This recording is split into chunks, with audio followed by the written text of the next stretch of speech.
নবী যদি পেটে 2টা পাথর বাঁধতে পারে, আমার পেট তার চাইতে বেশি দামি না? আমার নবীর দাঁত যদি শহীদ হতে পারে, আমার দাঁত তার চাইতে বেশি দামি না?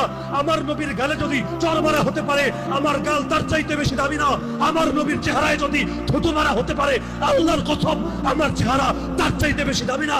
আল্লাহর নবীর চাচাকে যদি 70 টুকরা করে তার কলিজা চিবিয়ে খাওয়া হতে পারে, আল্লাহর কসম আমার বাপ চাচা তার চাইতে বেশি দামি না?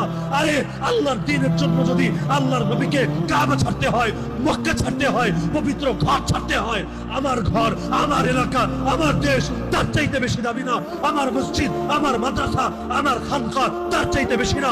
আরে প্রয়োজনে দুনিয়ার সব ছাড়বো, প্রয়োজনে নিজে শহীদ হব, প্রয়োজনে আমার স্ত্রী বিধবা হবে, আমার সন্তান এতিম হবে, আমার বাপের কোল খালি হবে, আমার মায়ের চোখ থেকে অশ্রু ঝরবে, কিন্তু আল্লাহকে সাক্ষী রেখে আজকে বলে যাবেন, হে আল্লাহ, যে কোনো মূল্যে তোমার জমিনে তোমার দিনকে বুলন্দিত